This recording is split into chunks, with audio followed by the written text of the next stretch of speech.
Well, oh,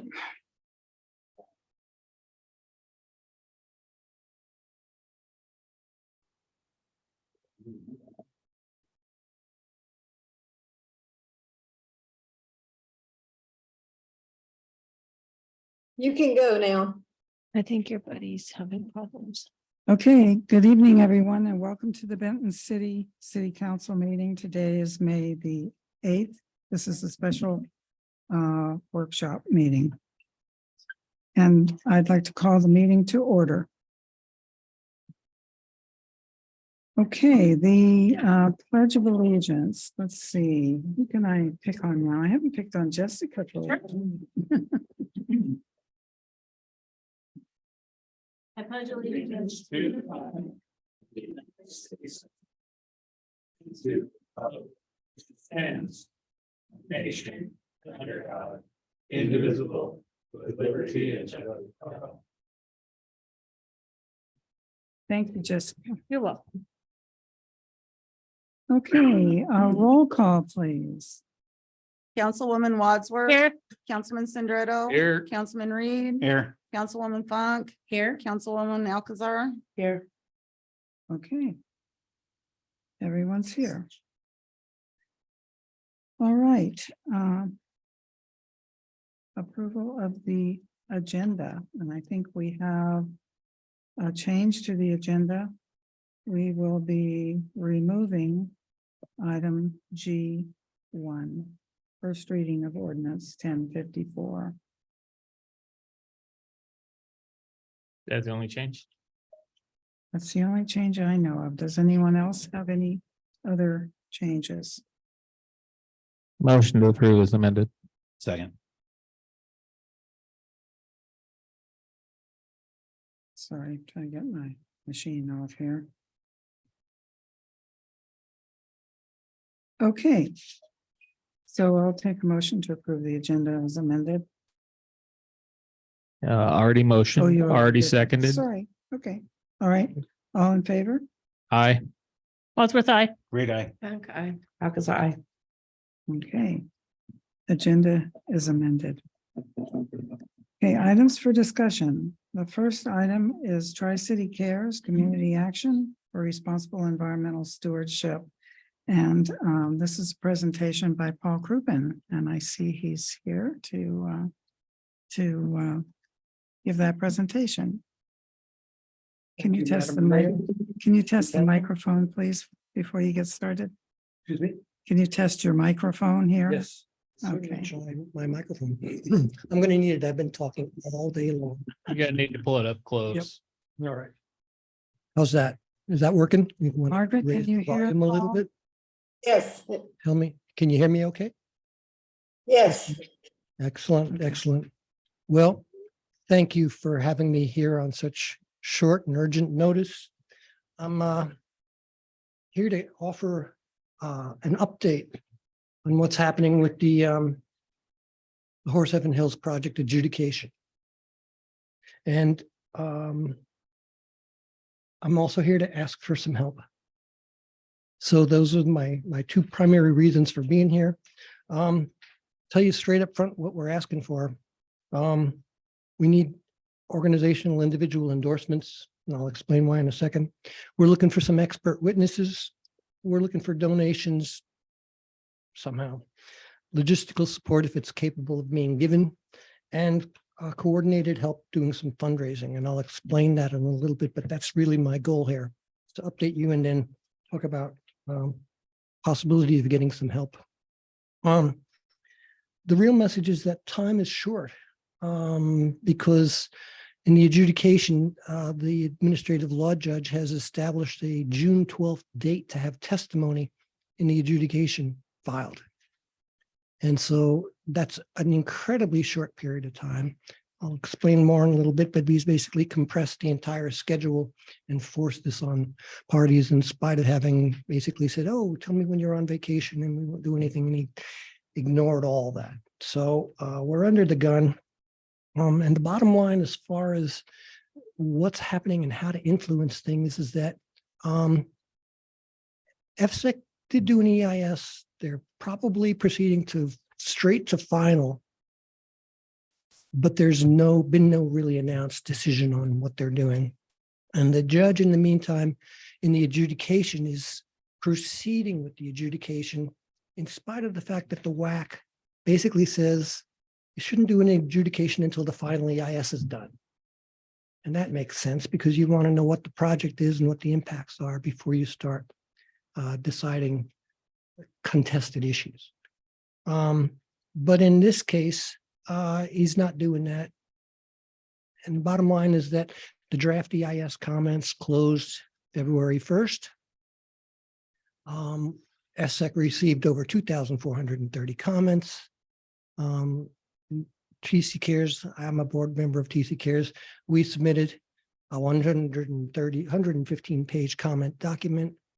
The mayor submitted letters on behalf of the city. A number of people submitted very serious comments about the errors, omissions, flaws, misrepresentations in the draft EIS. And we really don't know how FSEC is addressing those comments, and we won't know because they're not telling anybody. And since the draft period of comment, the draft EIS comment period is closed, there's really no known opportunity for any more public comment. And that's because the WAC doesn't require comment on the final. Now, our esteemed administrative law judge has said in the hearings so far, there's been 3 pre-hearing conferences. He has stated twice that there is going to be an opportunity for public comment. And he's alluded to a period of about 10 days when FSEC prepares and makes its recommendation to the governor. Now, the process is that FSEC is supposed to complete an FEIS. The adjudication results in FSEC preparing a recommendation with stipulations that are intended to mitigate and balance the need for the project against the identified impacts. And the adjudication is being scheduled right now before the EIS is completed. So this is really an unusual process that's taking place. And then because FSEC is trying for a recommendation to the governor by September 30th, and there's some really interesting reasons why that date is being tossed out. They haven't really announced this, but background is that in the second pre-hearing conference, the judge recognized that, Scout submitted their application in February of 2021. FSEC is supposed to complete the draft EIS within 1 year. That didn't occur. Scout asked for an extension. It was granted, and that pushed the date for the draft EIS completion to July 8th, 2023. But it's a fiction. They never finished the DAEIS until December 19th. And the comments were received by February 1st. And there's no way to finish the EIS process in that time. And so the judge turned to FSEC in the second pre-hearing conference and he says, hey, you guys get together and come up with a new schedule. And as a result of that, Scout asked for a third extension. And in the letter, they asked for September 30th. However, FSEC has not responded to that letter request yet. And so the judge is not able to schedule the rest of the hearing. And so that's where we're at. We just had a third pre-hearing conference. And he said, I'm going to let you guys start discovery, which is the process of asking each other for information that the law allows us to have. And by the way, you need to have your testimony in by June 12th. And that's the only hard date we have so far. Well, today is May 8th. June 12th is less than 30 days away, and we are scrambling. Now, in this case, you have FSEC making a decision, you have the applicant trying to get a project approved, and you have the Council for the Environment, who represents the people for the state of Washington through the Attorney General's office, and then you have Benton County, party by law, and then you have two interveners, the Yakima Nation and Tri-City Cares. And this is important because the only people who are allowed to participate in the adjudication are the interveners and the parties. That's it. And this is really important to understand because the only people who can influence the outcome is the interveners and their lawyers through the adjudication. There is no other way to influence the outcome. And this is what we're dealing with right now. And so the bottom line is that FSEC is going to final, but they haven't announced when and how. It doesn't appear they're going to do a supplemental to address and let the public have access to all the new information. By the way, complication on December 1st, Scout totally updated their application. And then FSEC announced, hey, we're going to review all that new information, 2,000 pages worth, total, cut and paste replacement of everything that was reviewed in the draft EIS. The new application redoes that and makes numerous material and substantive changes to the EIS and to the process. And the public doesn't have access to that yet, right? To review that yet. And that's part of the challenge. So we have several legal challenges. We're working very closely with Benton County's attorney, the Yakima Nation's attorney, and our attorney, and they are basically creating a script which we have separate issues and common interests. And we're working together on the common interests, things like lack of alternatives, many of the comments that you wrote in your letter, lack of alternatives, lack of mitigation, all or nothing approach to the CIS. And now, of course, there've been material substantive changes with new power lines. They finally let people know where the turbines were located. And there's a batch plant they finally revealed the location of. All sorts of new information that changes the project and its impacts. Nobody gets to review that until the final comes out, and there's no public review on that final. So we're contesting those procedural issues. And bottom line is that, no, there's one more factor I want to bring out. Kathleen Drew, well, the judge asked for recommendations on venue. In other words, where can we hold the hearing? And we and others wrote letters to the judge saying, hey, we would like to see a hearing in Tri-Cities so that you can be close to the people who are affected the most. Well, bottom line is that in spite of letters supporting that idea from the Yakimas, from Benton County, from Tri-City Cares, and even well, to some extent, the Council of Marine Environment, Kathleen Drew wrote a letter and released it on March 28th, denying those requests and saying the hearing is going to be totally virtual. Now, I don't know about you, but totally virtual presentation of graphical information on things like the visuals, the wildlife. This is very problematic, and it's also very prejudicial to the parties. It's beneficial to it's not beneficial to the parties, it's prejudicial to them, and it's beneficial to the applicant because people don't get to grasp the significance of what's being presented as well. We don't even know what the council members are looking at the information on, and we don't get to be with them to see how they're responding. So this is very, very prejudicial to parties at trial. In other words, it's computers, laptops, and Lord knows what at home. Testimony is June 12th. The schedule beyond everything else is uncertain. Third adjudication order with some schedule information is probably pending day by day. And that'll also contain motions, discovery, testimony, cross-examination, rules, and schedules for probably August and maybe into September at the latest. He's probably going to try and support the FSEC September 30th date, unless that changes. We are submitting motions to basically delay the proceedings, motion to stay the proceedings until we resolve these FEIS and schedule issues. We want a rational process which allows the public to be engaged and to comment meaningfully on the project as it's being proposed, not as it was in documents that have been superseded by the application. And so bottom line is that the only way to influence this is legal. And Tri-City Cares is the only organization that represents the public. And if you want to help influence the outcome, we're it. The only way to help us is through our legal team.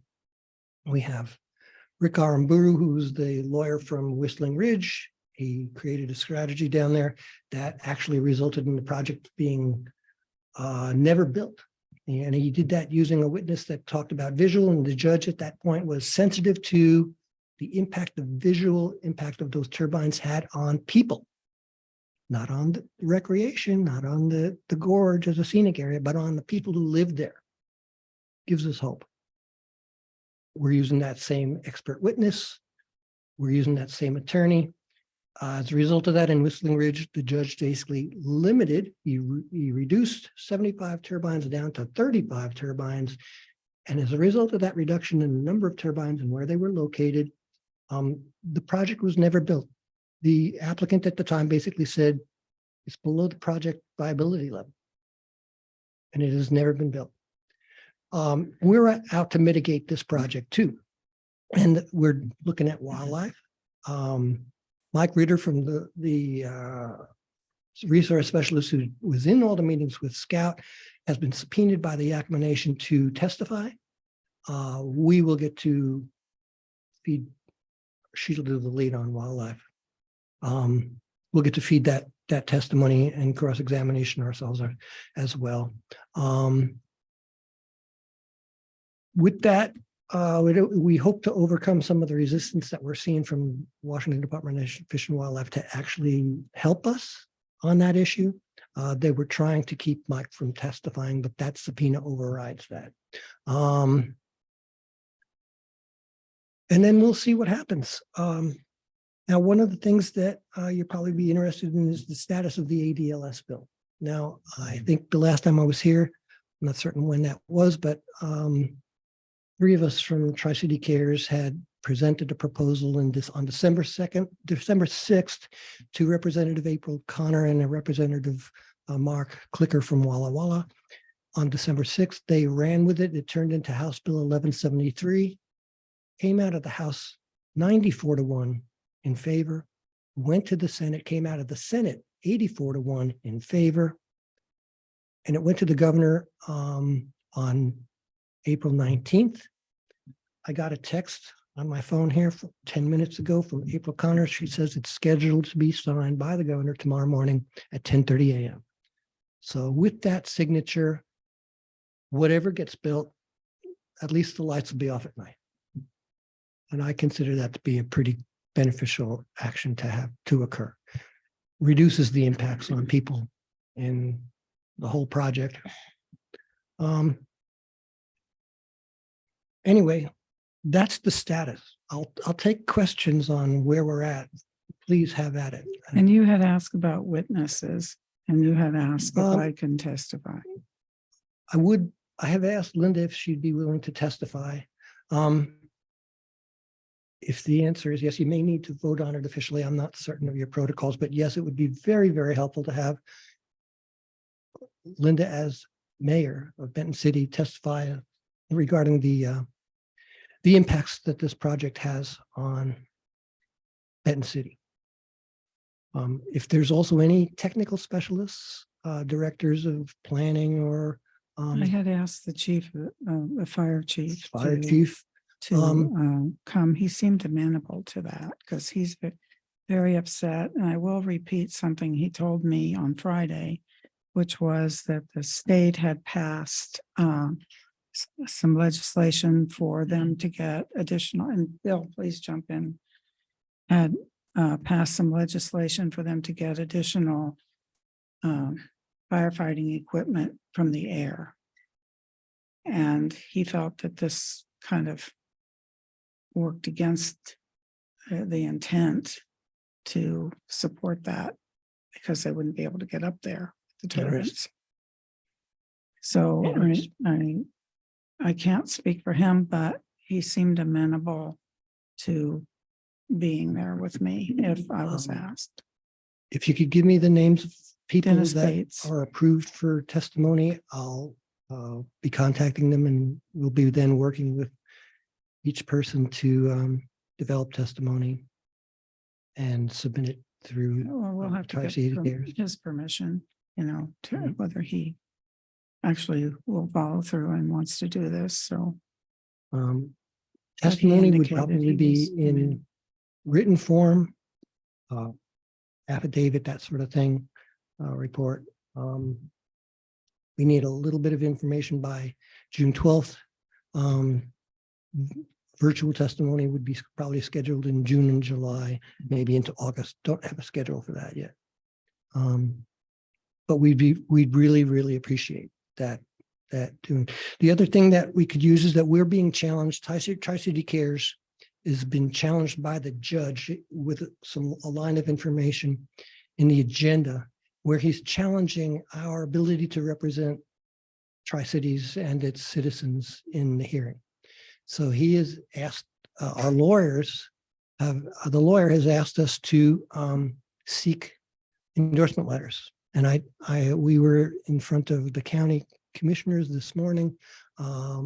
We've asked numerous organizations to write endorsement letters, but I can give you an outline of what's said about it. I think I sent one to you, just a very simple one, but it's just as a guide to ask you to send a letter to Tri-City Cares saying, hey, we really recognize the work you've been doing.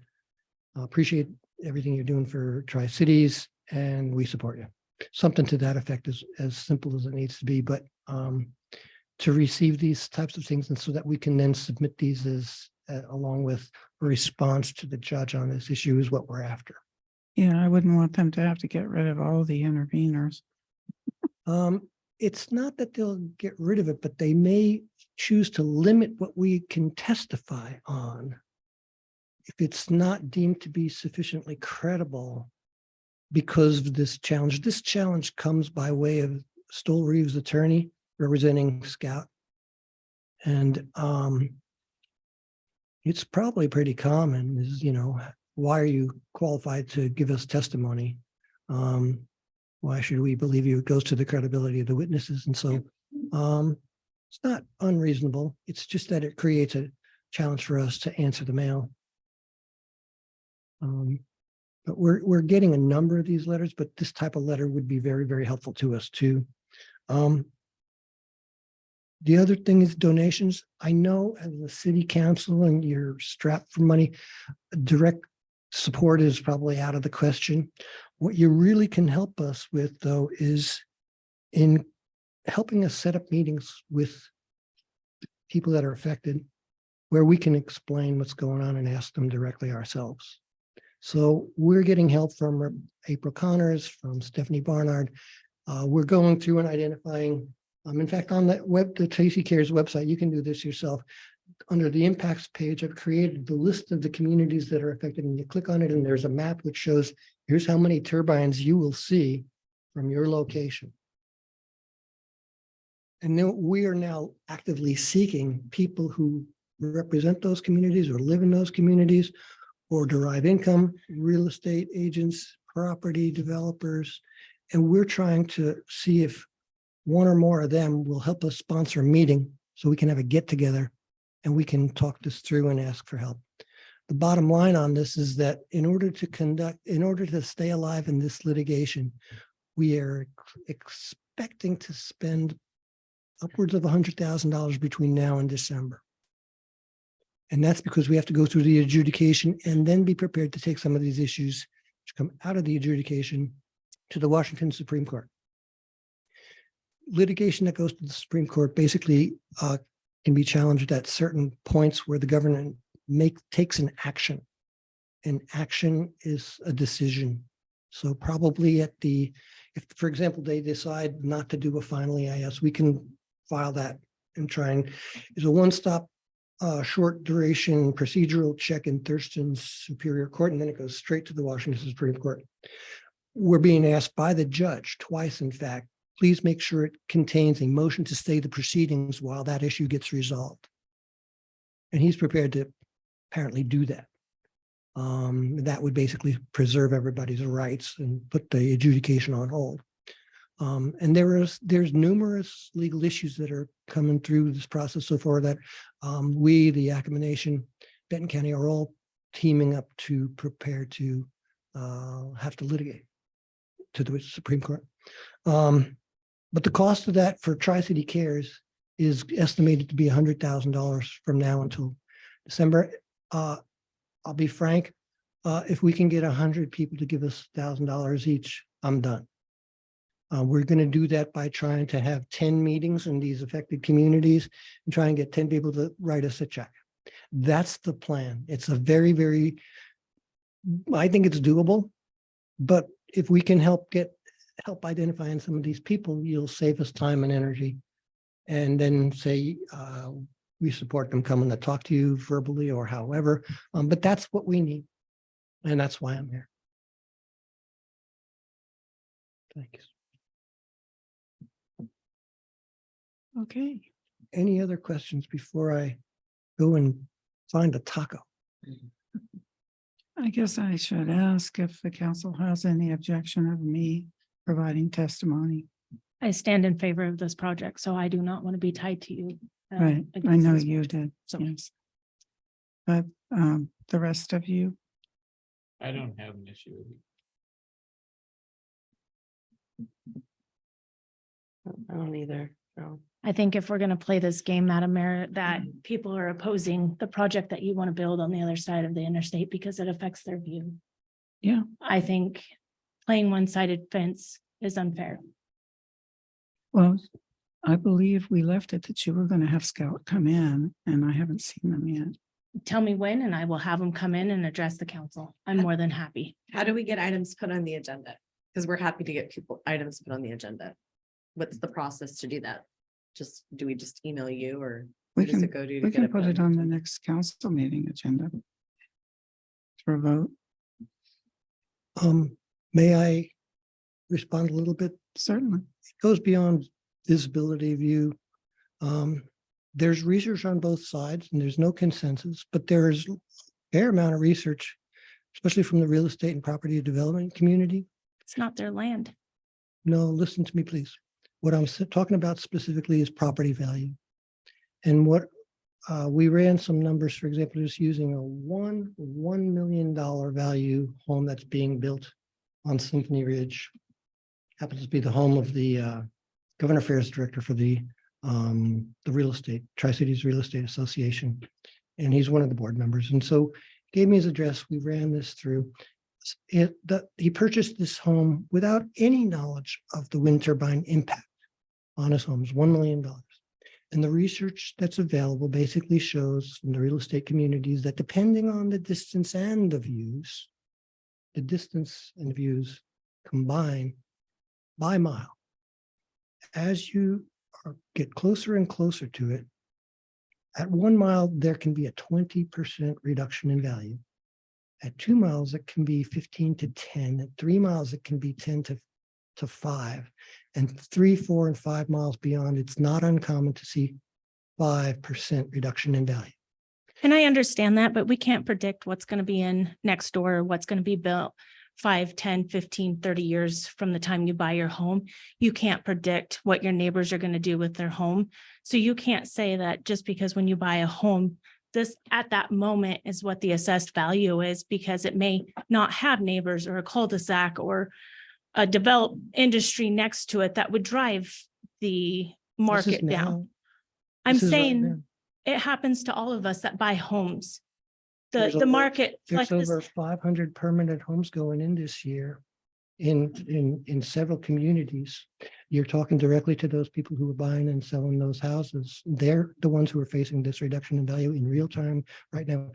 As of today, the real estate community is faced with a requirement to notify all buyers.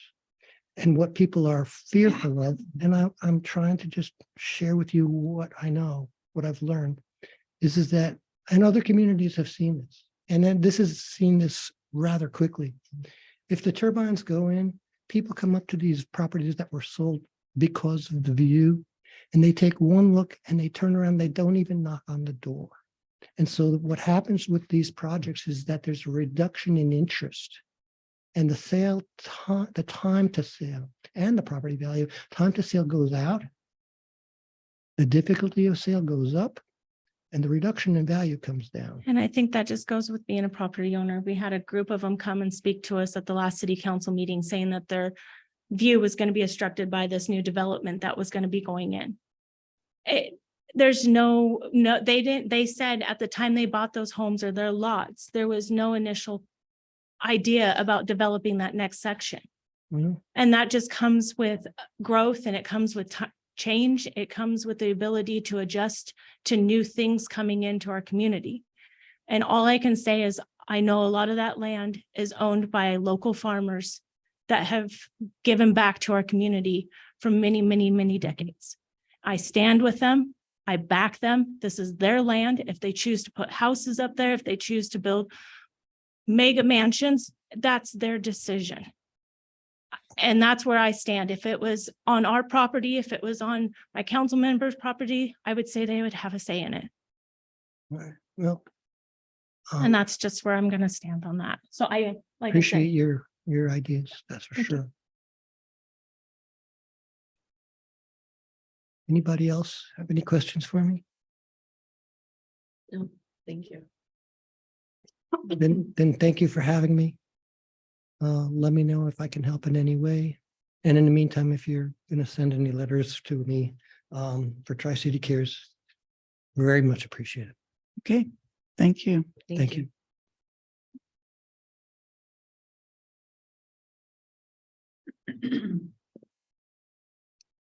Okay, moving on.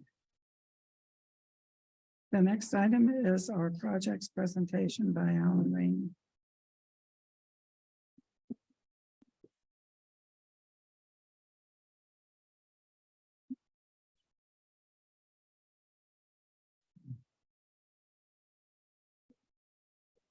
Good evening. Good evening. How are you? I'm doing good. I'll try to make this as quick as we can. But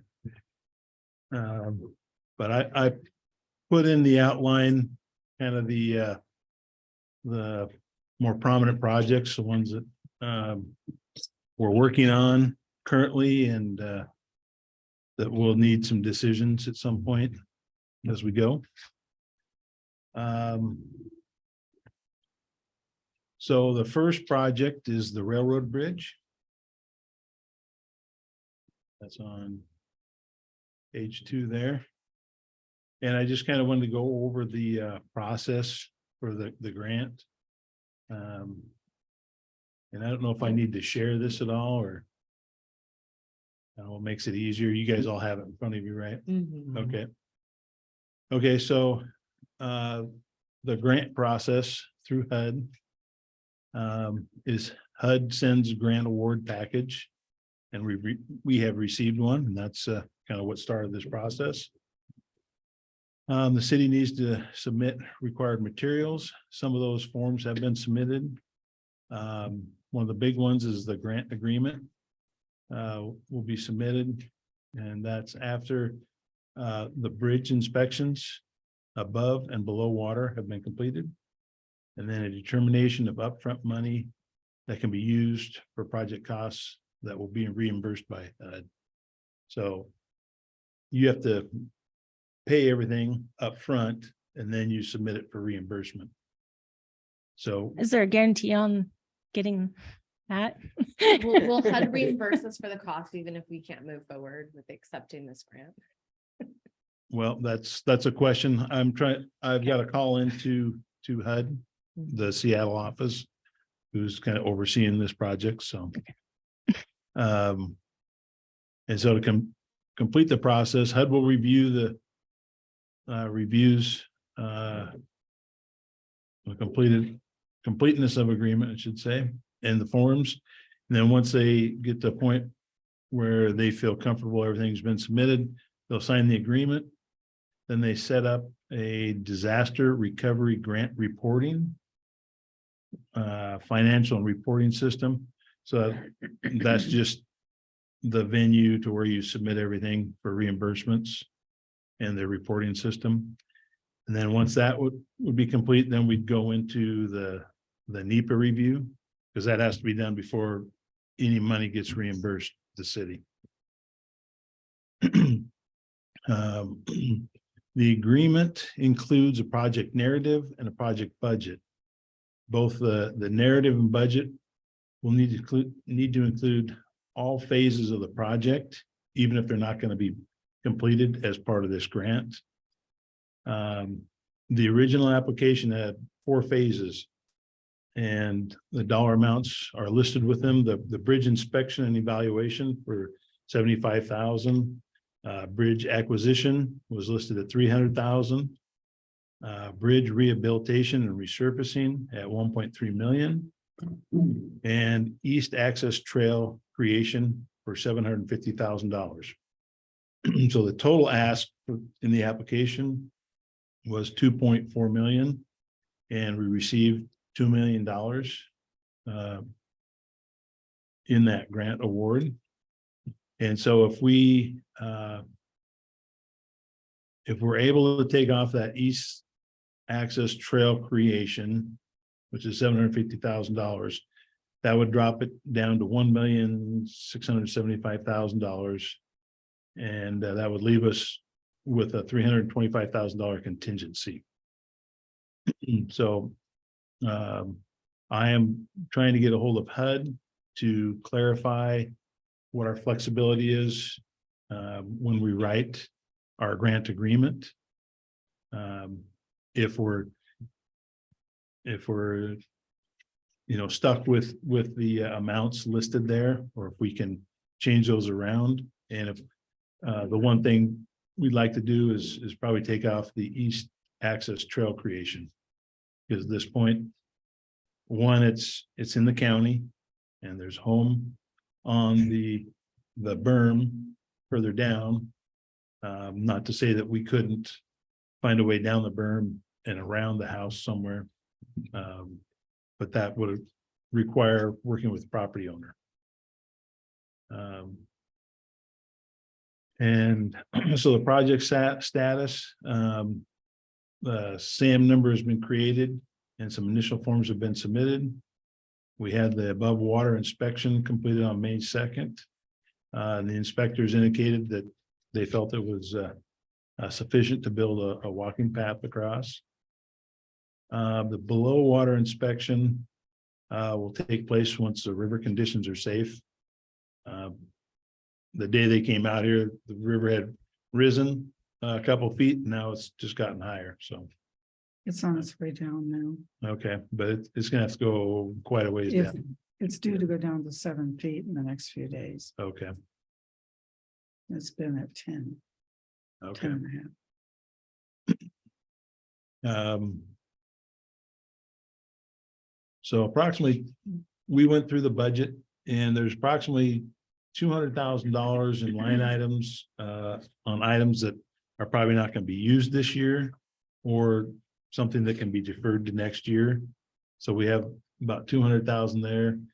The general fund right now has about $1 million in it, and estimated by the end of the year is to be 1.4 million.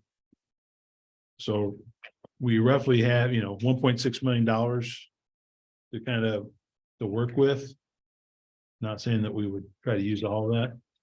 And the current ask from the railroad is $450,000. So I think that I understand we're at the beginning of the negotiation with the price. And then the NEPA review would be scheduled once the mayor and council make a determination to move forward with the bridge purchase. Soft costs can be reimbursed if encumbered after December 29th, 2022. So that's the inspection work, and any time that I've spent on looking into the whole grant process and what we need to do. Let's see, the grant end date is August 31st of 2031. So there's plenty of time to use the money. And then, like I say, trying to make contact with HUD. I've left some voice messages and emails. Trying to figure out how we move forward and what we can do with the budget.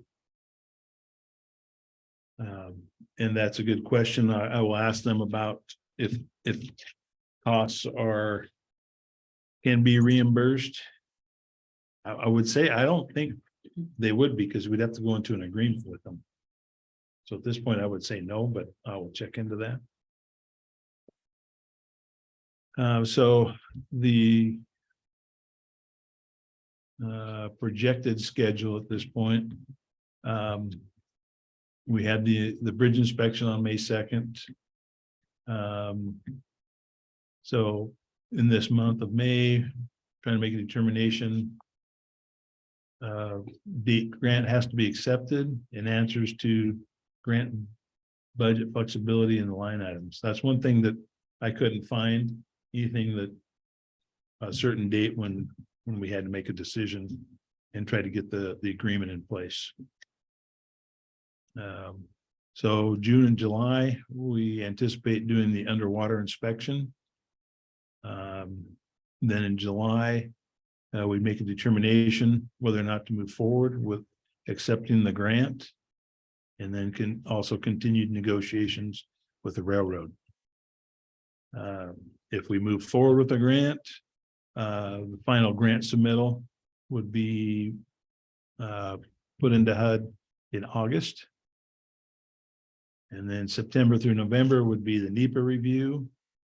Anticipate purchase of the bridge, possibly in November.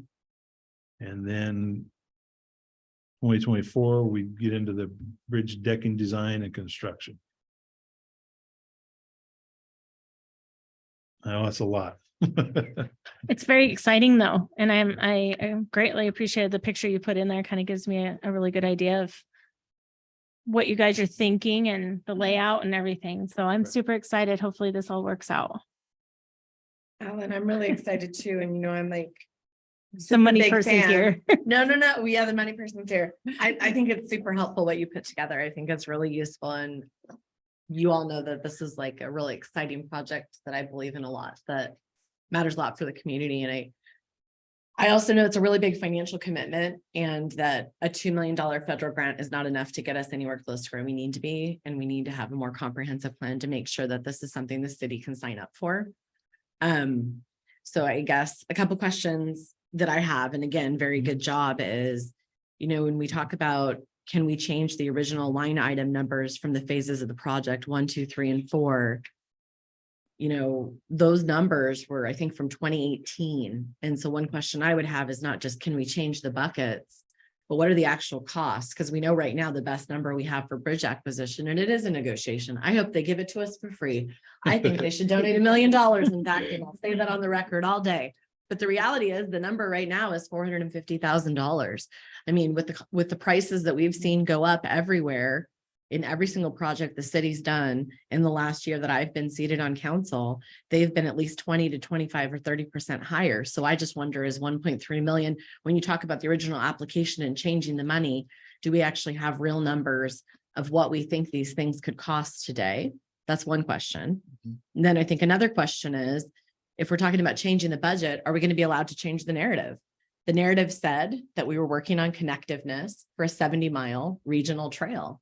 And if we're not going to talk about the east access creation of the trail because it's in the county, and we're not doing plans around feasibility or design solutions on that side, how can we say that that's part of the plan? Maybe we're not going to try to acquire it, but can we say that it seems contradictory to the narrative, and something that'd be important to clarify, so we don't move forward with the project and then need to repay money because we didn't fulfill the narrative side of the agreement. Right. Or we reaching out to Benton County to see if Yes. they would be and interested in picking up their side. Yes, I have spoken with Michael Alvarez, and I also had a meeting the other day with Friends of Badger.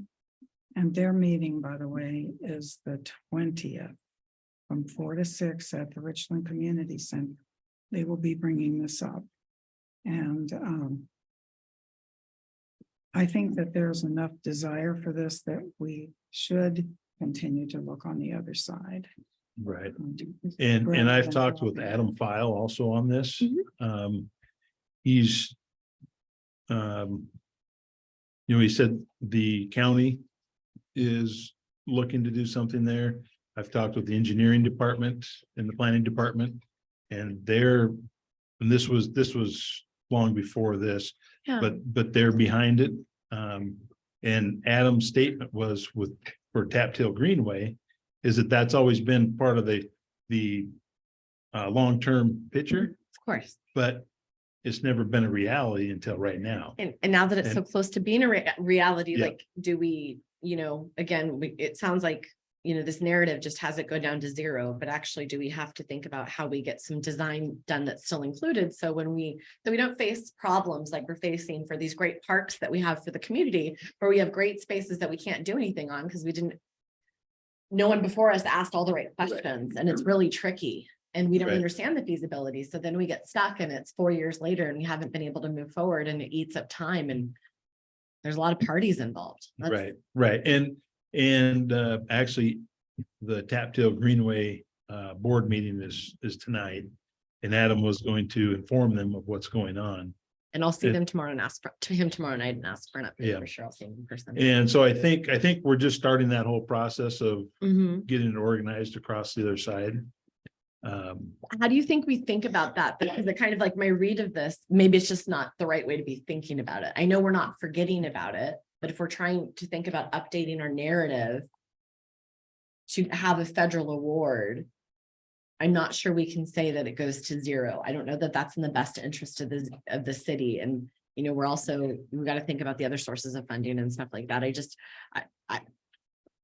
So can I interject? If you listen to what Mr. Sphinx or Mr. Rainey said, I always want to call you Sphinx. I don't know why. That's all right. That's common. He did say that they're not concerned whether or not we can use the whole grant to fund the whole project. Okay. So we shouldn't remove anything. If you want to update the dollar figures, that's fine. Right. Because that's more than appropriate. But I think you leave everything as the same as it is. And we say, this is our phased approach. We're going to go A, B, C, D. And if we don't have the funds for D, we're going to have to seek outside funding sources. If you want to put that in, that's fine. But I don't think you need to do that. Well, we have a really good sentence, you're right, that we used in the original grant application that says, based on what we can do here as a city, Right. those funds, knowing that we could get other funds is something we'll just never know. Right. It's a really Right. great sentence. And I think maybe I wasn't too clear, but I think the narrative is going to include everything that's listed here.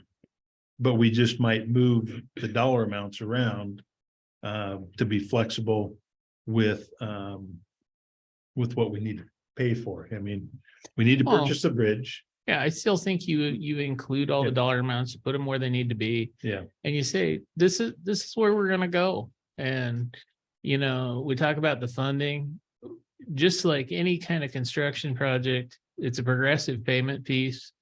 As soon as we're done with engineering, we submit to these guys and say, pay us for the engineering. We reimburse that bill. We go to the next stage. Right.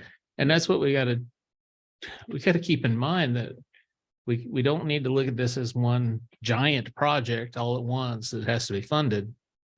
It's going to be a piece at a time over the next 4 or 5 years. And we need to move forward with it in that thought process. And here's one of my thoughts also is we don't know the exact dollar amount that it's going to cost to redeck the bridge and make it accessible. And if that cost comes up such that we don't have enough to deck it all the way across, my thought is we go as far as we can. And then the rest of that will be, the next phase. And, use the money as far as we can go. So this will be my 2 cents on the matter. You're right. You run it all the way as far as you can, you stop it. And until we have the funds or we find other sources, we promote it as a destination location. this is the start to us completing the trail, but for now, Right. it's the Railroad Bridge View platform. And we do our side of the river, we get it all ready and eventually we find some other funding sources. Yeah. I know that sounds like a horrible way to do it, but we can only do so much. Right. I think it's great. We got a $2 million appropriation. I'm surprised that went through. I'll eat it all day long. Let's work that. Yeah. Because in the end, if we don't use it, it's gone away. So we just need to focus on, get our engineering done and let's start moving the process. Do you know if we'll be able to apply for any RCO funds like on the related properties, or are they too close? Like getting a federal appropriation, will it preclude us from anything? I know it's like really specific. There'll be a lot of other funding out there. We can just keep going for Right. it though. No, so Good. RCO, recreation and conservation Mhm. funding.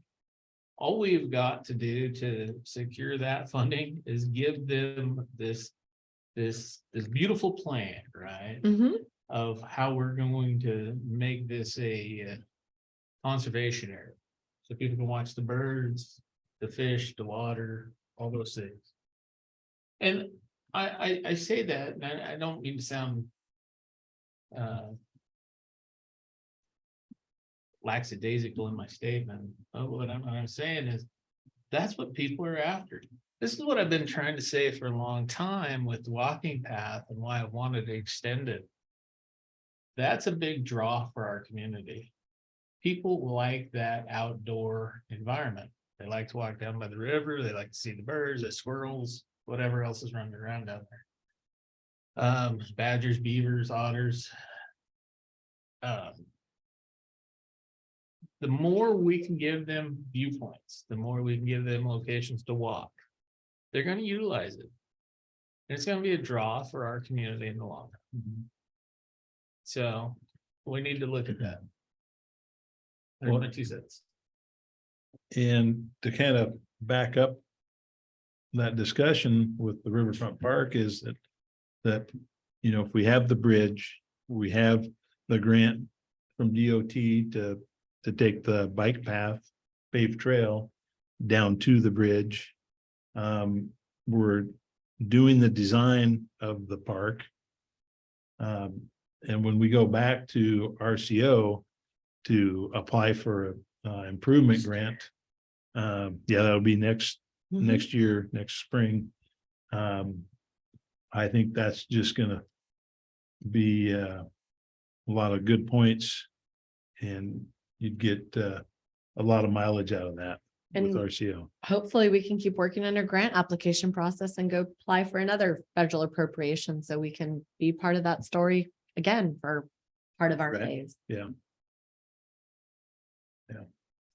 And I know Tap Tail Greenway, Friends of Badger, Bike of Tri-Cities. Well, there's a couple other organizations that I'm missing that The are, Red Mountain AVA. yeah, I mean, there's a ton. I don't Yeah, think there's a anybody lot of thinks this people is a that- bad idea. There's a lot of people who are excited about it. yeah. So I think, even if we get this done, next year sometime, it might be a few years before all the hurdles are gotten over before we take it across the river further to the other side. I think it would also be good if some council could come to the Friends of Badger meeting, because a lot of public officials will be there, and it would be a good place to promote this. It's good always to have community. It's Saturday, May 20th from 4 to 6 at the Richland Community Center. Yeah, Yeah, I'm doing the math on all the things I got going on that might be funny. I'm in DC. not as bad as this weekend. This weekend's really got a lot of things going on. So And I'll be out of town this weekend. you can't come to the mother-daughter tea. All right, any other questions or thoughts on the railroad bridge? No, I think you're doing good work on it. I think I need to just keep moving forward on it. Yeah. Gotta get a hold of HUD. Hmm. Let's That's a challenge at this If it's point. anything like the STA, it's a challenge. Well, if they're working in their office, I might just show up over there, so. Moving on to the parks and, so we did a quick update on the parks map to include the Blacktop Estates Park, the Riverfront Park, and relabeled the, recreation area and boat launch park, and added the, Mountain View Estates Park. So, not that I'm nitpicky here, but we keep including the Lions Park on the city maps, Right, and it's not technically a city correct, property. correct. I don't know that we should continue to do that. However, has the Lions Club approached it all? About leasing that park? Taking care of it, maintaining, Not that I know. okay, because they mentioned that to me in the passing. And I know they're struggling to get volunteers to continue to maintain and keep it up to where it's enjoyable. It could be a city park, but not as of yet. Okay, I'll remove that.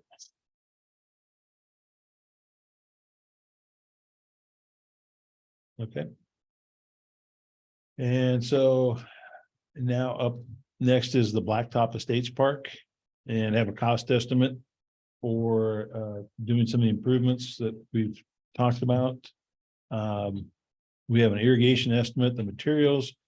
We have $8,000 and just using 2.5 times the materials for the installation also come up with about 20,000. The salt boulder barrier, 3-foot boulders on 6-foot center. That would be $7,500. And that would be along the property line with the state highway. And a chain link fence that would also go along the state highway. And then at the north end, it goes in about 100 feet, I believe, 150 feet to tie into the next property. So that's why it's 677 feet. So that's $18,000.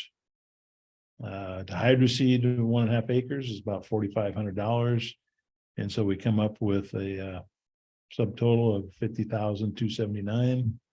You know, with sales tax, the construction total is $54,653.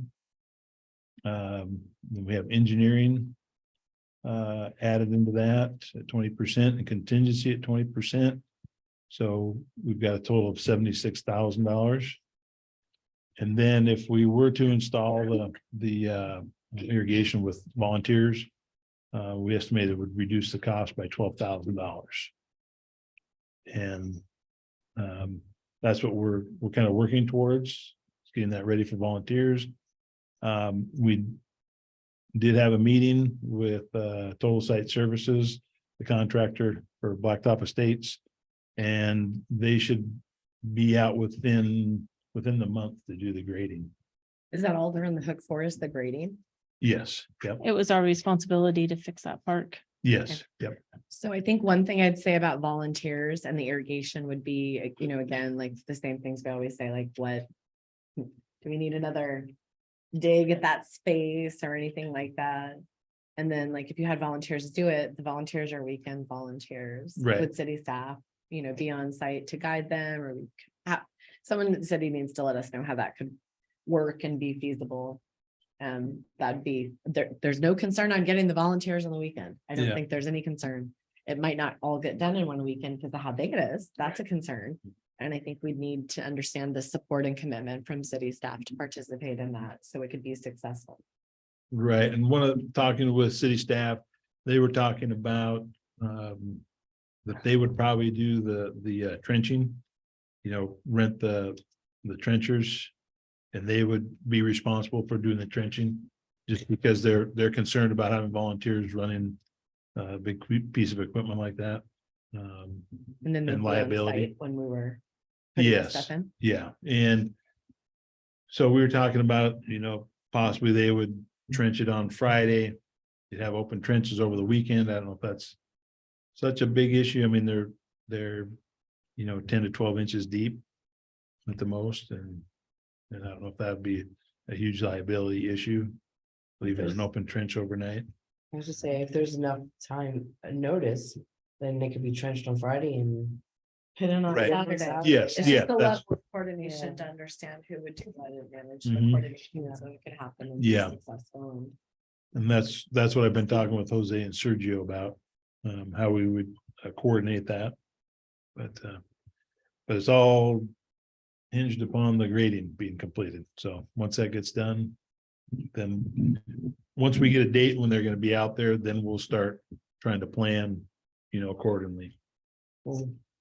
From my standpoint, once it's graded, I'd like to see us move forward with the chain link and the boulders immediately.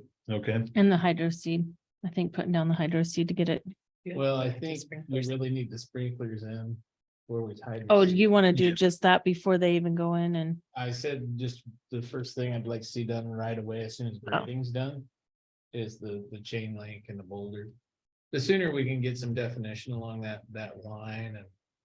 Start getting that neighborhood kind of settled in.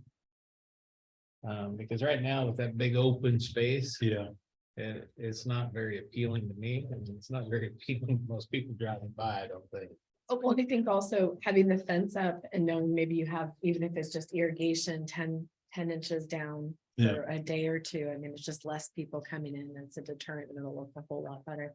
But I think, volunteer group to do this, you probably need 6 weeks lead time or something, so. yeah, At the time you think you're ready to have those, or 4 weeks or something, there's definitely a level of coordination with summer holidays, so. right, yeah, We definitely want to work with best intentions, but we might need top 2 choices or something like that.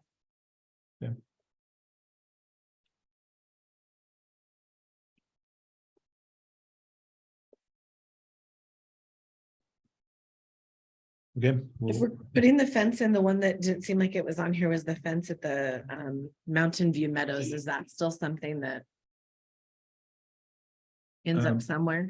Or is there any Um, savings or by doing it? and I thought we were also looking at the tennis courts. If we did like a bundle package of fencing, if we can get a better deal. right. Yeah, we can look at adding those in and at Mountain View Estates, I don't have it listed here, but are we looking at a 6-foot fence across there, or would you want just a shorter fence? Just Like a a 4 foot. yeah, I think we discussed this, 2 openings on either side, and then a gate for your.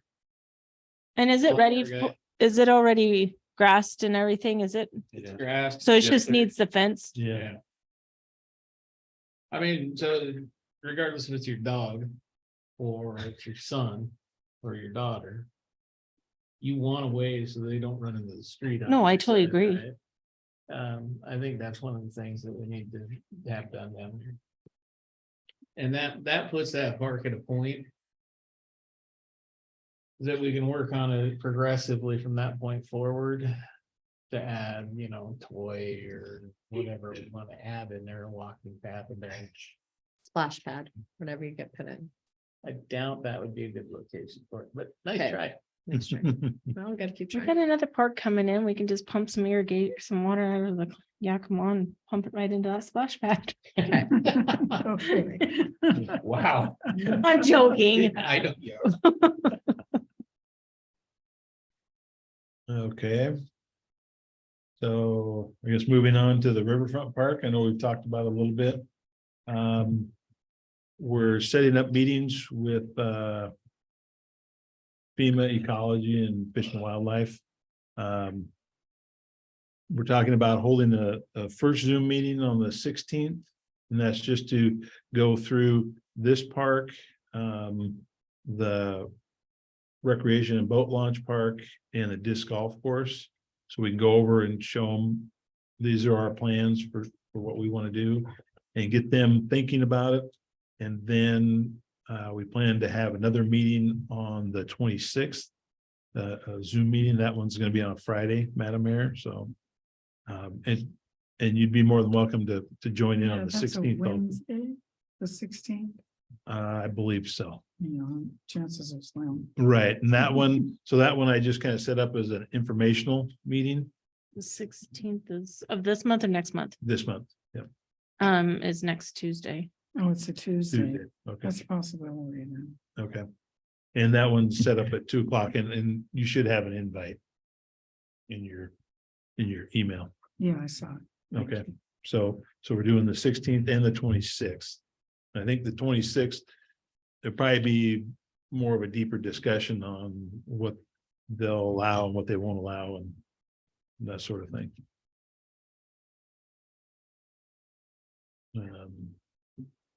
And so with this, we're moving along with the design.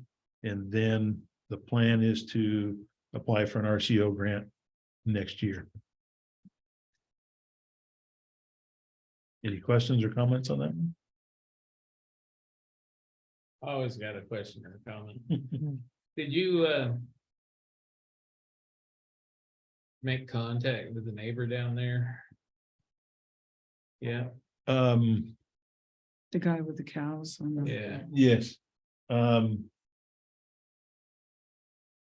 think we spoke on the phone. We have to set up a meeting. I need to set up an actual in the field meeting with them. Okay, be sure you do and address Yep. his concern that we're not touching the fence. Or if we do, we'll make a better fence.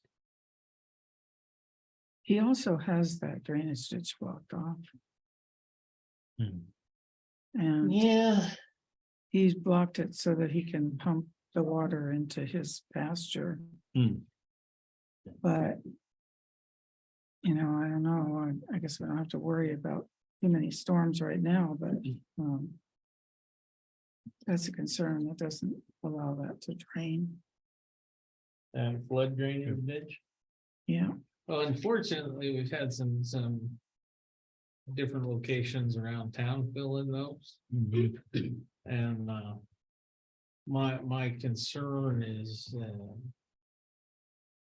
whether or not any of those are in stone as far as some sort of easement conservation line, something that ecology made landowners agree to. Because otherwise, I don't know that we can stop those from being blocked.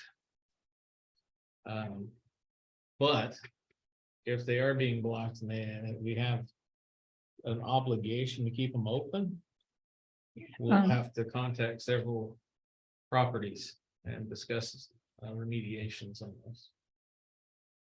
yeah, I did the hydraulic analysis for the city quite a few years ago on those closed ditches. And they don't seem to be any problem there.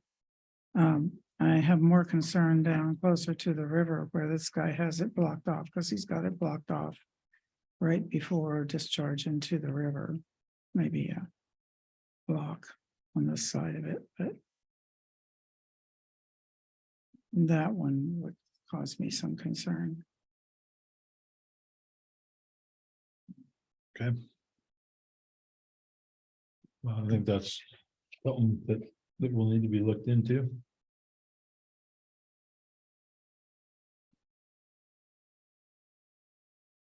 Any other questions, comments?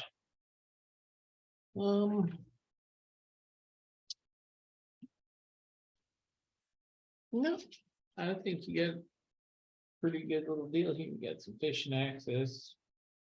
Some nature trails, some walking path trail stuff, all tied together. I assume the yellow is gravel. The assumption I might. Yeah, it might be gravel. It could, seen, City of Richland. They've used, tree chippings. Of course, they have a program where they cut down trees in their parks and they go out there with a chipper and it's, one of the areas is Chamna Preserve. I don't know if you guys have seen that or know where that's at. It's, be south of the interstate. 182 bridge over the Yakima River. Yeah. How about any like tables or equipment or these like the covers Um, and stuff like that? Yeah, let's see. The Rectangle. the blue rectangles are picnic bench areas.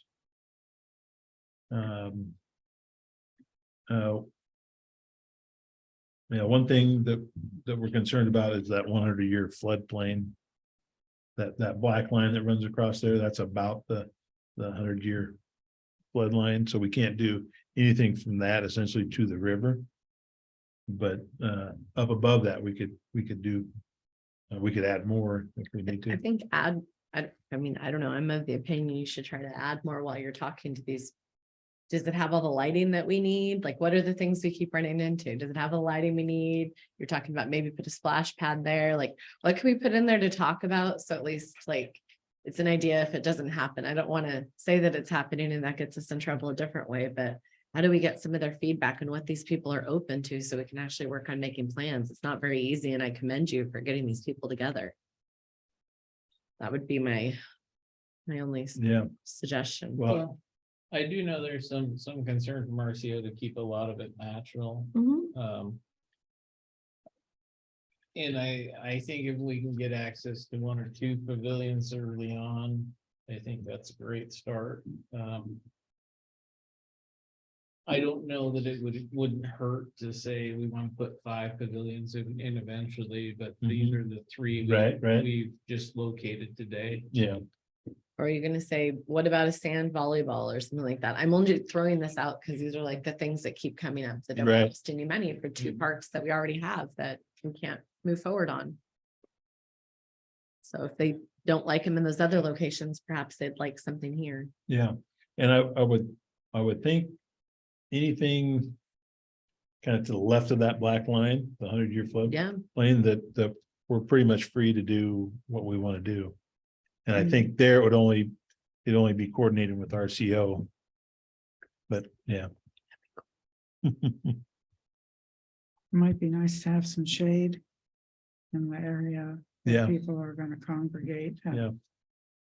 pergolas or I something. think in the last RCO grant proposal, I think there was some trees included in there also, but yeah.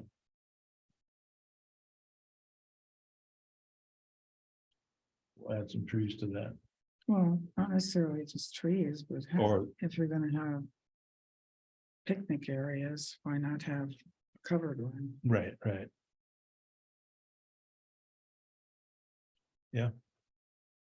should we be thinking about building city hall outside of the floodplain of the riverfront? Mostly just joking. Not a bad idea, though. Well, we already have the land, I'm Seed just got saying. planted. Not much of a view down there though, other than that river bridge, so. That's okay. The river's nice to look at.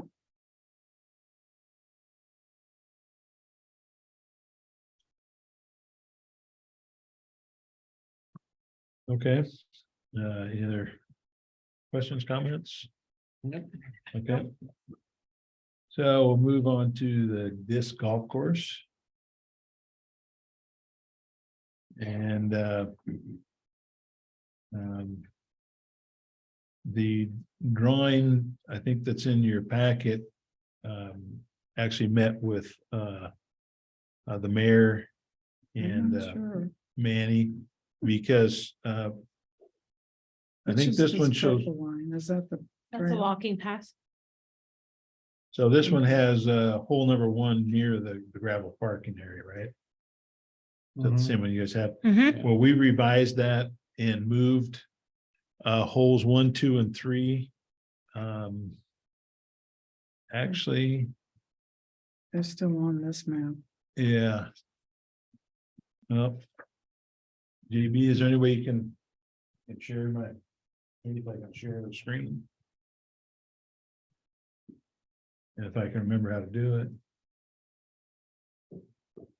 Make code, You're already a co-host.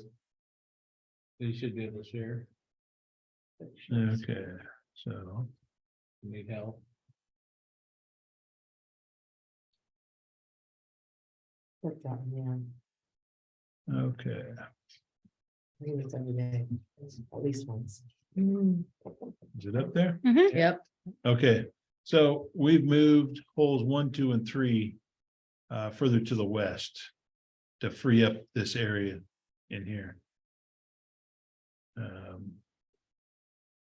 So yeah, so we've moved holes 1, 2, and 3. So we've done 9 holes in this area here. And on this park, I believe we're totally out of the 100-year floodplain. I still want to talk with all, ecology and Fish and Wildlife. Fish and Wildlife, we walked the project with them. And Manny did it with us also. And Fish and Wildlife is all for it. And they've given us permission to limb some of the trees, to cut down some of the lower brush, so you have an area to throw the Frisbee through. So we're not taking the trees out, but we're just creating an area to get through. And also anything that's dead out there, they said, go ahead and remove that. And I don't know if, I know Manny's on the meeting. I don't know if we want to give him a chance to talk about it.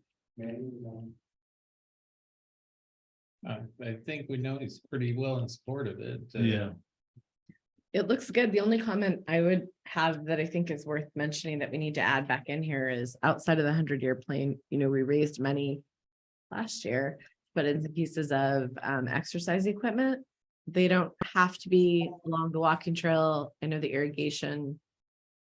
KID wasn't, not KID, sorry. Kiona wasn't such a big fan of putting it on the north side, but there's still a couple spots near the kiosk cement pads that could be a possibility. They don't take a lot of space. They're like one hole in the ground. Right. That's, basically the same as a disc golf post Right. Yeah. type Yeah. thing.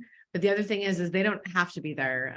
Kelsey mentioned, she'd just like to get these purchased. She wants to make sure she's being good stewards of the money she got. So if we were open to putting, the exercise equipment along a different part of the walking trail, and that was an easier thing to do, and we just said where that could be and gave a couple options, we could get that ordered and just get it done. Mhm. Or if it can be included here, so there's some shade. That's one benefit of this part of the walking trail, Right. which is actually shade. Yeah. Yeah, they're on there now. Are There's they? 2 of Where? them, the Oh. little red dots. Okay. Four spots. Oh, is there 4? Yeah, 3 above, 5 actually. Thank you. Yeah. Good. I missed that. Sorry, I didn't see The the yellow. purple squares. Sorry. Perfect. Thank you. I see it now. Yep. Thank you. Thank you. Thank you. I just didn't see it in the text. Perfect. I just see these 2. There's a couple more further. There's like a couple other dots. Cool. Okay. Thank you. Thank you. Thank you. And apologies that I missed the yellow text. All right. So here's a bigger map for the The mayor. mayor might want that. And I just want to say thank you guys for being open to this sport, this activity. This is going to be a great way to keep this area occupied with kids being active and doing something fun. And they will keep them away from vandalizing, leaving beer bottles, trash. Also with the trees, we're not going to cut any trees down. It's more of cleaning them up. I was walking there yesterday and I was just observing the area, and there's just a lot of dead branches kind of hanging off of the trees. So even that would keep nature more clear and give everybody a better sight through the property. So it'd be a nice vision, and it'd be nice to get the city involved and the community as well. That's it. Thank you. I have one other question. Thanks, Manny. Just about like overall these parks and stuff like that, because of where we're getting in our leases, we still have more than halfway through them now. Is it worth it while we're having this good dialogue to start talking about renewing them? I know the county just did that for like the new shooting range and stuff like that they put in just to lock it in, so that if in time we want to apply for any funding to do anything, we already have contracts that are for at zero cost other than maintenance for longer terms, and that's kind of buttoned up. Are you talking about with an outside company? No, I'm talking about for the two, so the Sportsman's Park coming into town, and then this area in 14th Street.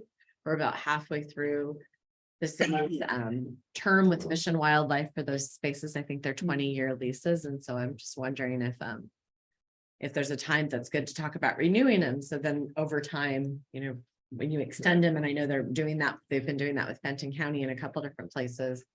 then it's done. So if there's an opportunity to go seek funding or RCO money or whatever else for grants, you can know. Show that we People have can it for know the that we next. have it for the next 30 50 years or years, whatever, yeah. instead of 10 or 7. I don't think there's ever a bad time. I don't think that we want to open that can of worms today, though. Okay. Just my opinion on it, because we got a lot of projects floating out here that we gotta keep an eye on. Okay, well, if we intend to use the parks and we have good engagement, I'd be supportive of working to extend the 6-page Yeah. agreements. Eventually, yeah, I agree. Okay. Any other questions or thoughts on the disc golf course?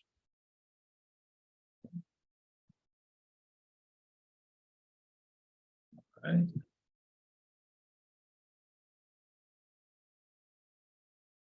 Then move on to the ARPA projects. And so to give an update, going to be submitting the agreements, the draft agreements back to the county. So they can take all the red lines out and make a clean copy. Then we're going to bring it back for the mayor to review and probably Kerr's office. And then we're hoping to bring those agreements back to you guys. Hopefully in about a week. So if it's not this next Tuesday, it'll be the next meeting after that. We'll have those agreements. And that will be for the Dynadale Water and Sewer. And then lift station number 5, which is on Babs West. Everybody knows where that's at. And then Near I- my house. yeah, and then well, number 5 generator and a portable generator for the lift stations. And then also another generator at lift station number 4. And lift station number 4 is the one out, well, it's near where the park is. And so that's a lift station that kicks everything up to the treatment plant. So it'd be good to have a generator there because it takes a lot of flow. And then the other lift station is going to be operated with a manual or portable generator. So, It's exciting. yeah, Way to go. yeah. So with those agreements, then we'll pick back up with all the other projects that we're kind of holding on design for right now. Do you think Sherry has all the information she needs for having project codes set up for these to affect Well, the transfers between water and sewer? So it's accounted for and then we're able to track it and get reimbursed quickly by the county. Yeah, we've been working on that and we're also, I think you've been trying to put my job number, the Spink Engineering job number in that line item too. Yeah. So that way, when billing comes in, it'll have a job number on it. And so she'll know more exactly where that is in the line item. For your invoices, right? Yes, But our ours contractors don't do and that. also the contractors, Cool. because it'll have that project number on it. And then each project has to be fully complete before the county will reimburse us. Is that correct? And closed No, out? it's you can get reimbursed quarterly. Awesome. So every 3 months. That's great. So we will work a lot harder and make sure that happens. Everyone's working hard and doing a good job. Yep. It's just be great to have, if money's going out, be sure we can get it back in. Right. Any other questions on the ARP projects? Okay, so the next one is the pedestrian crossing project, that's DOT funded. Have the 6 crosswalks that will be designed under this, all 6 of them will.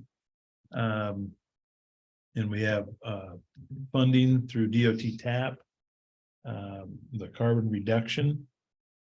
And then the city has to provide a match to that carbon reduction.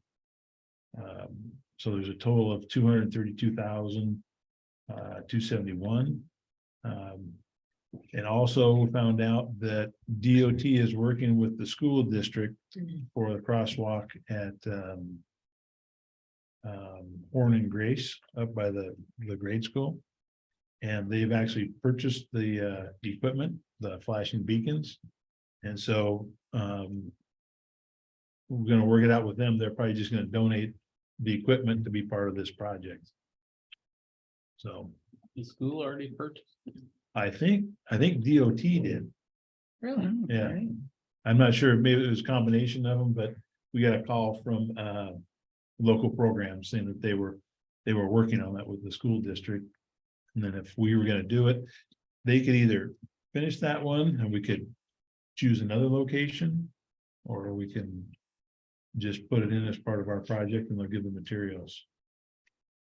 So, and the funding here for the estimate, each one of these was about $60,000 for the construction. So this amount, this $232,000 won't complete them all.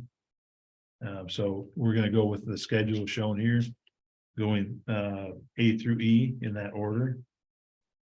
So the A is first in Alma, that's at the Sportsman's Park, the Recreation Park. Then it goes up to Horn and Grace at the school. Then Horn and Kybee Road. Then 9th and Chris, where the bike path is located. Babs in 2nd, that's right out in front of Dollar General.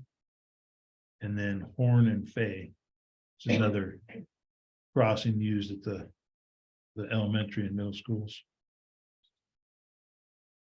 Does First and Alma include the lighting, the conduit for lighting? Yes, that we'll have that in there. I think every single one of these has to have a conduit placed under the roadway. Yeah, that's great. Well, actually, DOT originally said, it had to be hardwired. But talking with West Richland, if you're going through on Van Giesen, there's just as you're kind of entering town there's a flashing beacon there, and that's solar, and there's no hardwire. And the city got the state to agree to it if they replace the batteries, maintain the batteries. And so every 2 years they go out and replace the batteries in the system.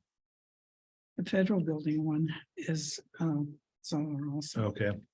But it's interesting that I believe the system they bought to go with the school district is solar. But I don't know if they were. What DOT has told us in the past is we can have solar, but it still has to be hardwired as a backup.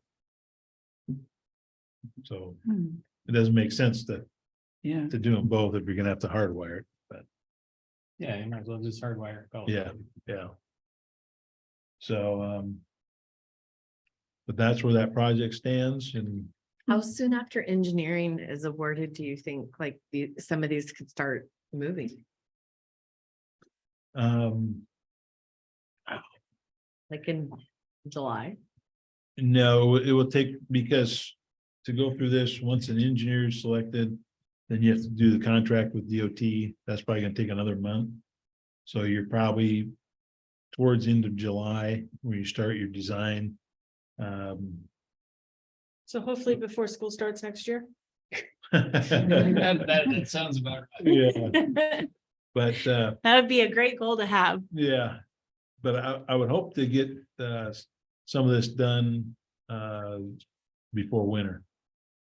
Or up before December. Does DOT have a hard stop for all of it when they won't let us work on the road since it's a highway? It's like November. Well, the paving is, Temperature gradient. Right. 32 or. well, they something, typically 34. say October 15th Mhm. in the specs. But I've since talked to them because some people hold, it's October 15th no matter what. But then you talk to them, well, it's, 50 degrees at the end of October sometimes, and it's good paving weather, so. That's what I was gonna say. Are they gonna be flexible with the weather? Since we had a late winter this year, maybe we'll have a late Yeah. summer and make up for it. Right. I don't know, is it summer, spring or winter? This morning, I think. If we're done with that one, could we jump back? I have a question on the ARPA. Uh-huh. You have the order here, you have 1, 2, 6, 7, 8, 4, 5, but I don't know what happened to 3. Where's 3? Isn't that one we combined or? Yeah, I'm not sure. I think 3 was the purchase of valves, wasn't it? Purchase of the valves. Alright. Yeah, we had the line item, I'd have to go back and look, but the line item for like 50 valves or something. I remember doing that. But I didn't think that was ARPA. Yeah, Was ARPA. it was on here. So. It was one of them things that, according to Alan, we haven't had the funds to do, but this would be the place to do it. We get it Right. at once. Yada, yada. This, there it is. Force main extension. How about force main extension? Could it be force main extension? That's what- Is that- Could it be? That's what it was in an old one. In March. Yeah, it looks like I left that one off. Yeah, let's not lose sight of that one. Yeah, no, with that one, Did we already do it? It was something No. you recommended. no, it's been on hold because we're working with the landowner. 300 Carroll. That they have the property just around the lift station number 4. And so we're gonna do a boundary line adjustment there. And as part of that, that's where that force main will be going through some of that, so. We're going to get that all cleared up. And I think we're getting close. They had some issues with some property lines not matching up. And some discrepancies with some surveys, so they've been working on that. And last I heard, they are very close to having that taken care of. So, yep, 3 is a force main.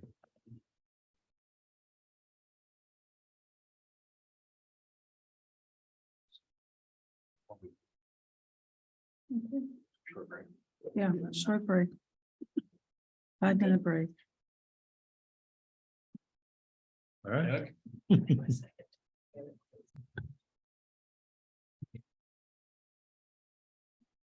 Okay, we're resuming the workshop meeting. And Alan? All right, the next project is the Riverfront Park Trail project, and it's DOT funded, and actually the title got kicked up onto page 9 for the trail, and I just used the same map drawing, because on this for the Riverfront Park, we have a new bike path shown here coming up, and going to connect up to the bridge and the planned platform up there, and also that walkway will connect into some ADA picnic table and an observation platform.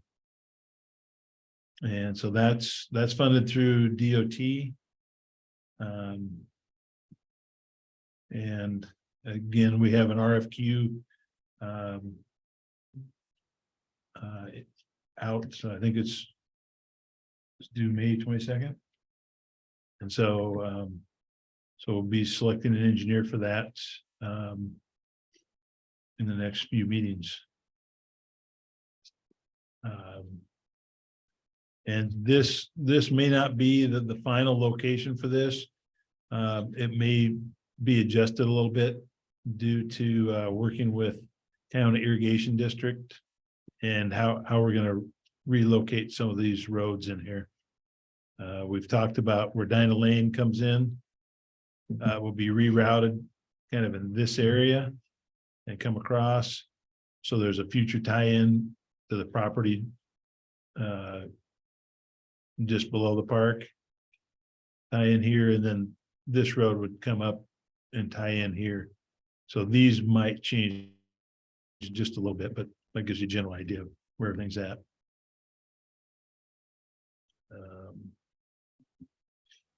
Questions, thoughts on that? Oh, I got all sorts of questions and thoughts. Does it pertain to this project? Well, there is some questions. Yeah. You appear to go down slope with the road, parallel on the road. Mhm.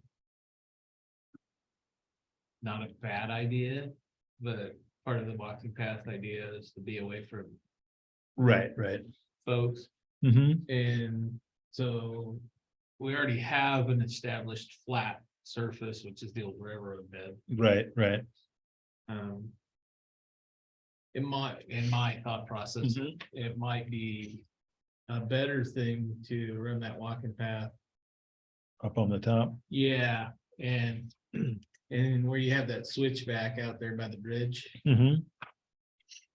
just Then that would come down to the parking area. Mhm. Yeah. I think that's a good idea. Yeah, well, one reason that this was considered, and this kind of came through staff, is putting the bike path on the lower part of the berm on the north side. Because the solar panels are pretty good targets for kids and rocks. Kids like to take target practice, see if they can hit it. I think there's been, two vandalisms that I'm I aware of. I think there's been a few more, because I know there's one broken right now. I've seen it down there, and I think they're either like $2,000 or $2,500 to replace. And so that was kind of the thought, bring them down here so they don't see it. Because right up on top of the berm, you're looking right down on them, and you've got, that berm is made of rocks. So they got all the ammo they need. But we can go through that, and maybe walking out there and taking a look at it might be worthwhile for everybody to kind of look at that. Well, the vistas are pretty stunning. Oh, I know it. I The know. flip, right? Yeah.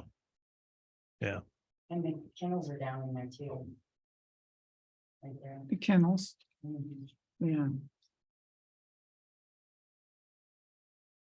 Good Yeah. point. So I guess that's something that we can, when we're getting into design of that, we can look at it. And I think it might be worthwhile to have, one of these meetings now that it's starting to get lighter out. Maybe we can go and look at some of these locations, especially the parks. And everybody look at it. I know when we first started about 20 years ago, that was something that was being done on a, like an annual basis. Well, I think it's a good thing, right? So to get the visual of what Right. you're seeing is really important, or what you're seeing on paper is really important. Oh, yeah, yeah. When I look at this drawing, I know what's there as far as, there's slope on this side of the bed, there's slope on that side of the bed. Right. I also know how steep that hill is right there next to the railroad bridge itself. Mhm.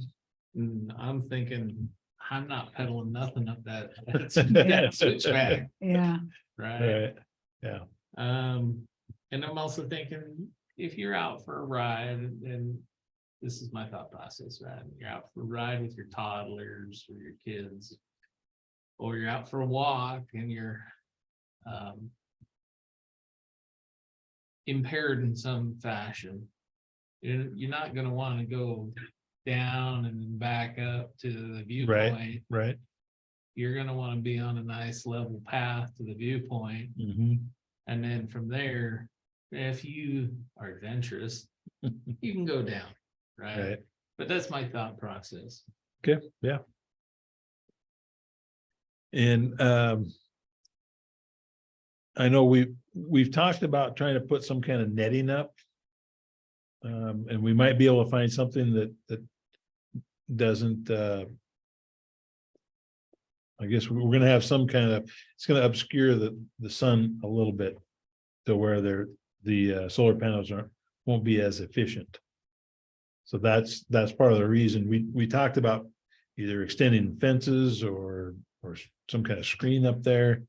And talking one of the guys in Public Works years ago, when we talked about it, the solar panel guy said, oh, you don't want to put anything up there because you're gonna lose some of your efficiency.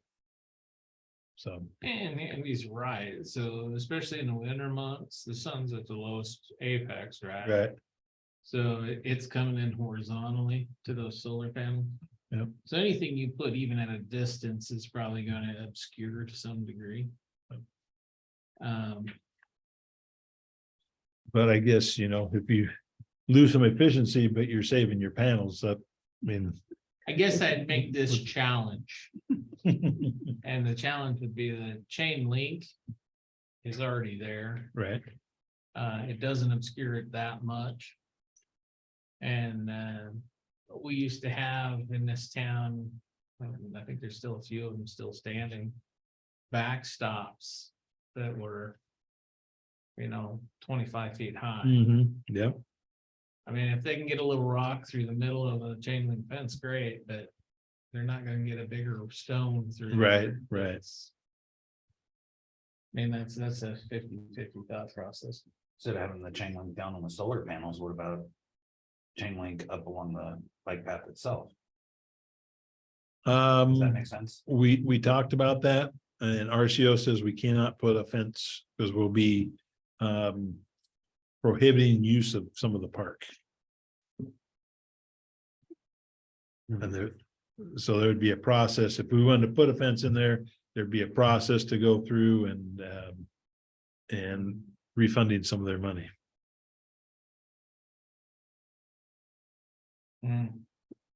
Interesting. Yeah. Technically. Never mind. But we'll try to find a Build way bird cage to help over protect it, that. Cover the whole thing. Yeah. Never mind. I'll discuss that offline with you. Okay. All right. So the next project is the chip seal project is funded by TIB.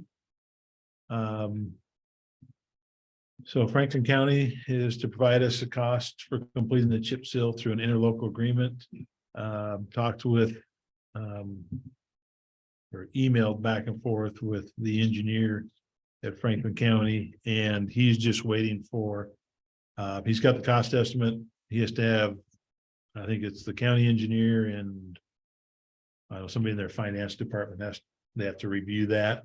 Sign off on it. Yeah. And so we should be getting that sometime soon. I haven't talked with Benton County, but they were agreeable to add it as a change order to their project. And they should have opened bids last week, Wednesday or Thursday. So we'll know what the unit price is and we can compare the two and get TIB buy off and get that one moving. So that should happen, I would guess, by the end of June. So. And there's the map of the locations. I know it's hard to see here, but then we have a list of the streets. Also. I can see it. And then we have a list of other projects. And the two really that are the two listed at the top, and we've talked about it before, is lift station one, realign the wet well, that's at the lift station plant. And talking with city guys and actually a contractor, they said August would be a great time to do that, and not in December, because they have to do a bypass pumping and trying to keep pumps working in the cold weather. They don't want to do that. Seems weird. Yeah. Tell them we're the high desert. We don't have winters like that. Yeah, It'll be like the one winter that's gonna be just ridiculous. yeah. And then also the reservoir repairs, that's the tall reservoir. And we're looking at doing that probably October, after the hot season is over. And so we don't drain the large tank when we need the water the most. I think the fire department will appreciate that.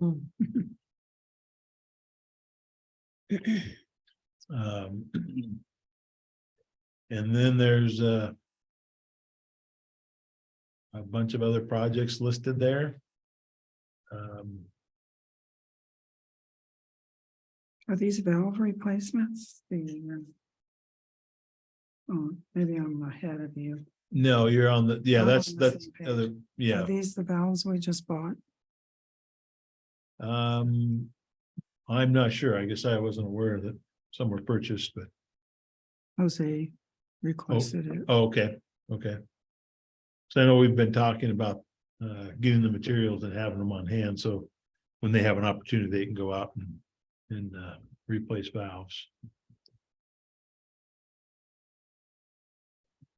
The two highlighted in green, the riverfront park design and the speed reduction measures, those are both in design.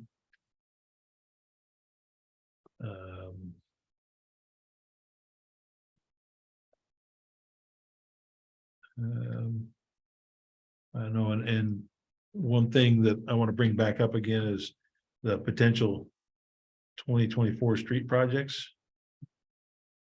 I think a couple that we might consider are especially Edith. Finishing out the paving and the curb and gutter from where it stops now up to 13th Street. So you have a full street going through there. And then I don't have it listed here. Would be Kendall Road. Kendall Road would be another one.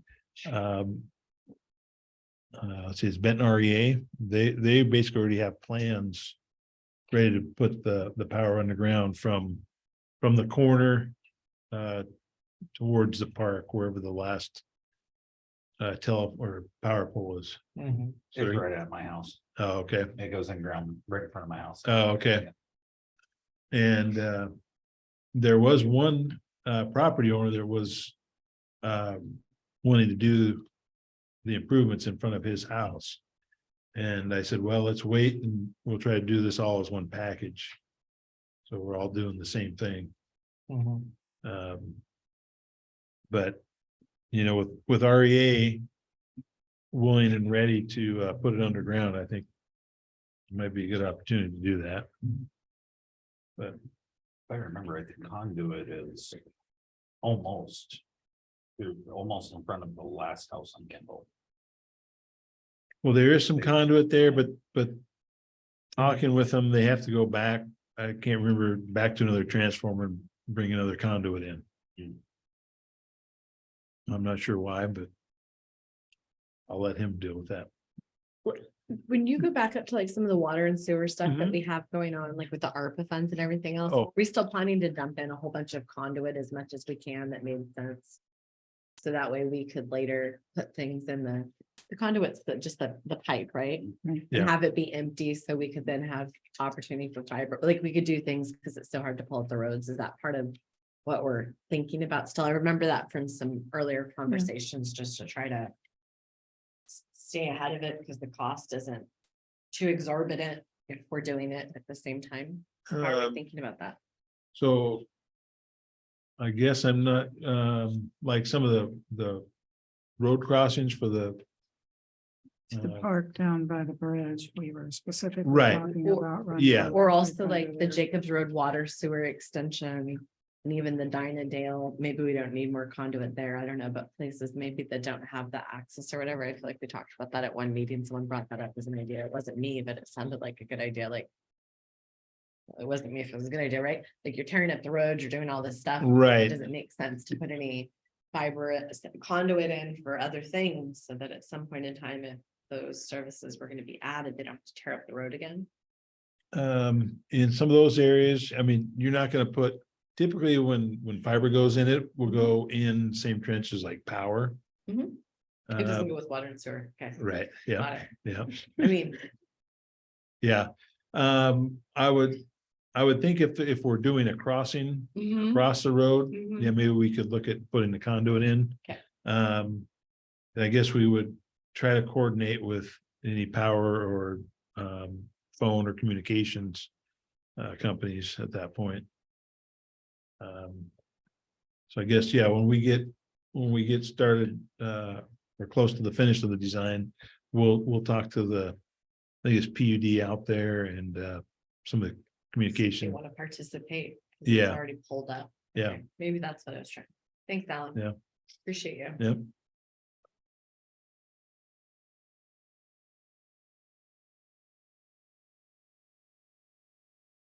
So I guess that's all I have. Thank you, Alan, for that. Almost the whole meeting dedicated to you. Yeah. And What I do, like. I appreciate the kind of the presentation on the city hall. I know we had asked for that because I'd never seen it before, so I okay. appreciate that. And that was very interesting and it was very beautiful. So Yeah, thank you. okay, yeah. I have a couple of other things I'd like to mention. First of all, the internet is in as of now at the community center. So we can start having classes. We have 10 computers that we paid $40 each for. And that will be used by the students.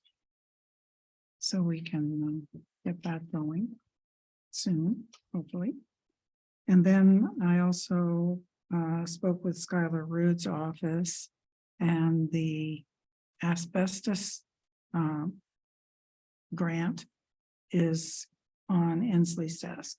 So once he signs it, then it goes to review by Commerce. And then after Commerce finishes their review, it will go for vote. But ours is budgeted. So it's like we can't say for sure, but looks like it's a good chance right now. I doubt Inslee would take it out. I mean, he could, but I don't think he has a reason to. So that's where that stands. Okay.